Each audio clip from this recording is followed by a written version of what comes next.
There is a massive crew here. I mean, over 1,000 people that are all working hard.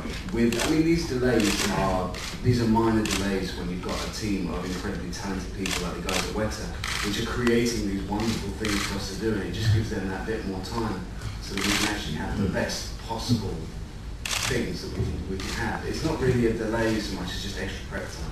Yeah. Do you guys have any dwarf bonding sort of moments or training exercises? You can't possibly say that. We've got enough lots. Kind of What happens Dwarf bondage, mate. people find it creepy. That You might be a little turned on. yeah. See, it's happening. But we are working as a unit every day, and that can only either consciously or as importantly, probably subconsciously imbue us with a sense of kind of together. Yes, united. we're a big family. How prepared are you guys for Raven, Rings and Hobbit? Wow. Raven, Rings and Hobbit. What isn't?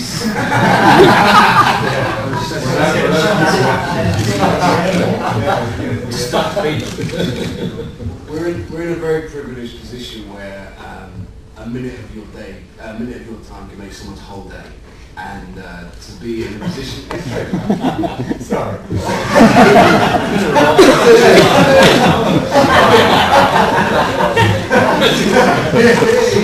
To be in that position is a privilege for all. I think it's true. This, obviously, this franchise has particularly, keen fans. And I suppose for me personally, it's the sort of thing that is theoretical until it happens. Yeah. Because whatever kind of level of recognition one is at the moment, people always say, well, you just wait till the Hobbit comes out. It's like, and that's, you can't really imagine what it's going to be until it happens, and I think it's sort of, it would probably be unhelpful to do so too much. We're all focused on work really at this stage. We just want to get out there and get it done and get the work done. And we feel that we have got a lot to live up to, and we're all completely and utterly determined to live up to it. I think if you did think about that, you wouldn't go to bed in the morning. It's so insane and it's tangible, but also, there are plenty of things to be thinking about other than that.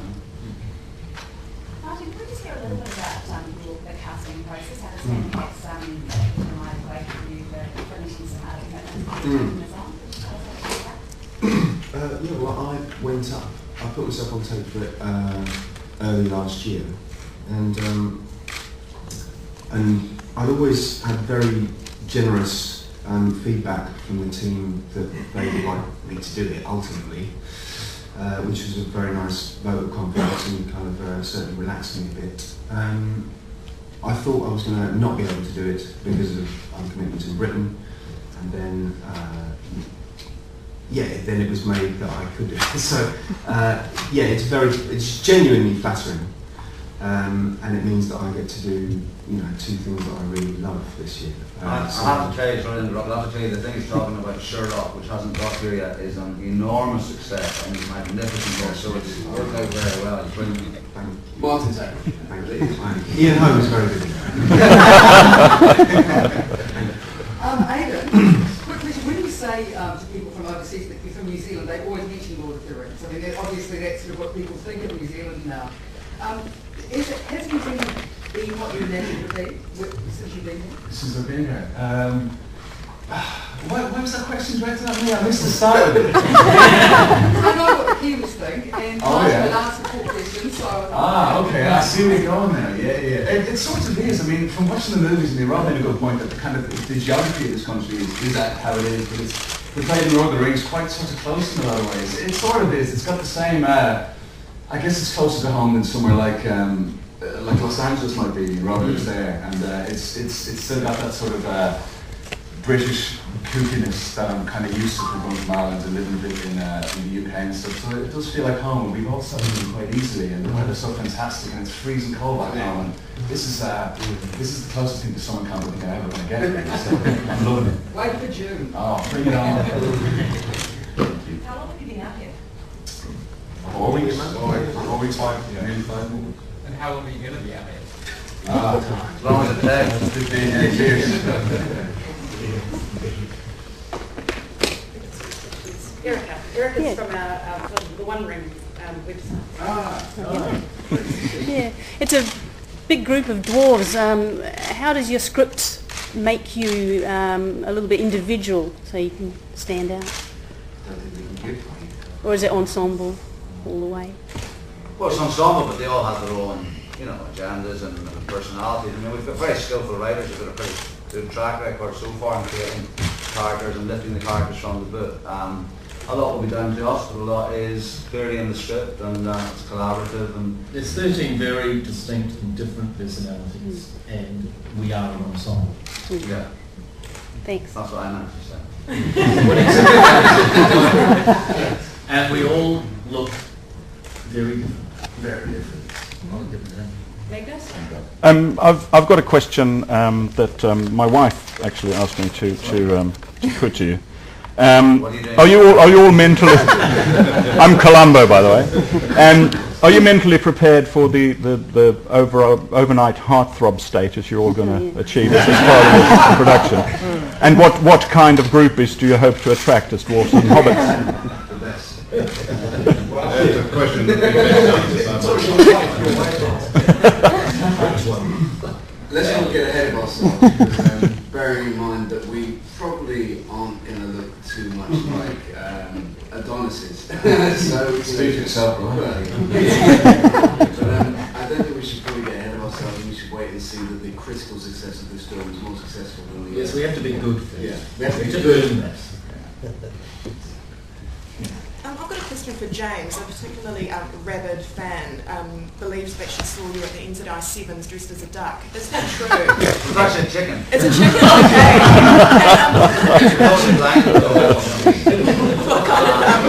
What kind of introduction to Wellington and New Zealand was that for you? Oh, sorry, go again. Yeah, what kind of introduction to Wellington and New Zealand was that for you? With sevens. Yeah. I was good. Like a typical Friday night for me, Brian. Friday is chicken. I feel like chicken tonight. No, it was. Well, I made an effort actually, and but I turned up. I sort of went on a corporate ticket, and I arrived. Very, very generous people from the travel company have been sorting out all our travel, but I was the only one in the box dressed up. And you could just see them talking to me and thinking, he's dressed as a chicken. But Why a chicken? But why? Because, I don't know, it felt right.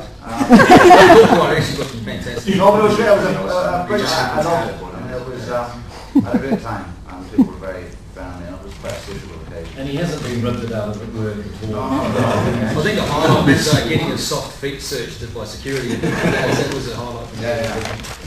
But no, it was a great day, and in Damien O'Donnell you have a future star. He's something there. He is. Definitely. Very good.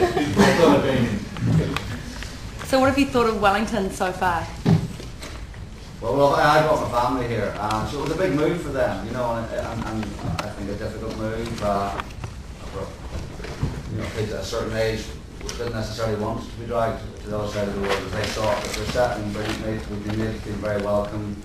They're loving the schools.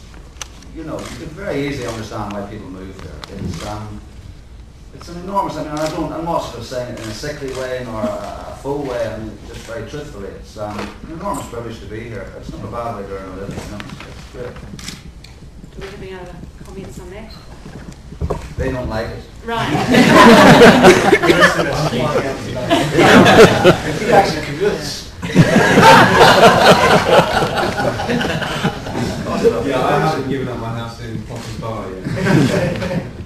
No, it is genuinely lovely, and people are, as has been said before, people are bending over backwards to look after us, and they're really, really appreciative of the fact that those of us who left family behind and are starting new families here.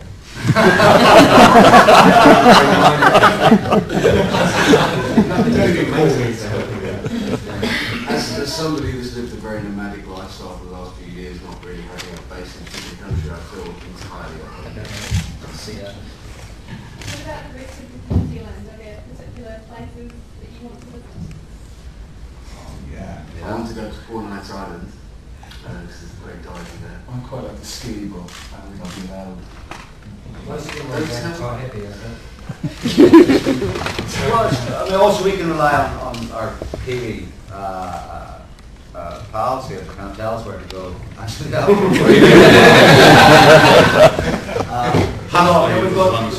the great thing about being here so long is that we will hopefully have time to do that. And yes, I think clearly we'll avail ourselves of the opportunity.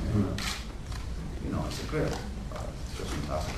I'd like to open a question to the Kiwi cast. How has the experience so far been for you guys to be in a group of international company? Pretty amazing. Yeah.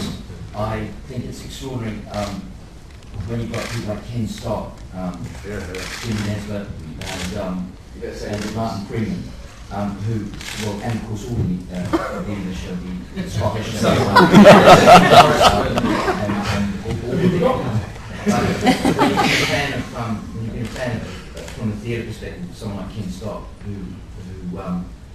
who was a very, very accomplished stage actor, and to have to meet Ken and talk about, you know, things that you share is an extraordinary experience, and seeing a movie with him and the other gentleman is an extraordinary experience, and we're just, well, I'm speaking for myself, but it seems like we have something in common. It is such a wonderful thing to share.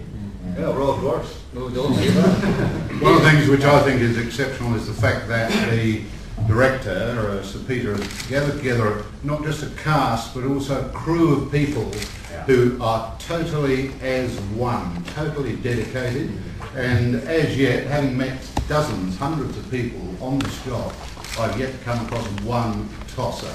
Apart from Mark Adler.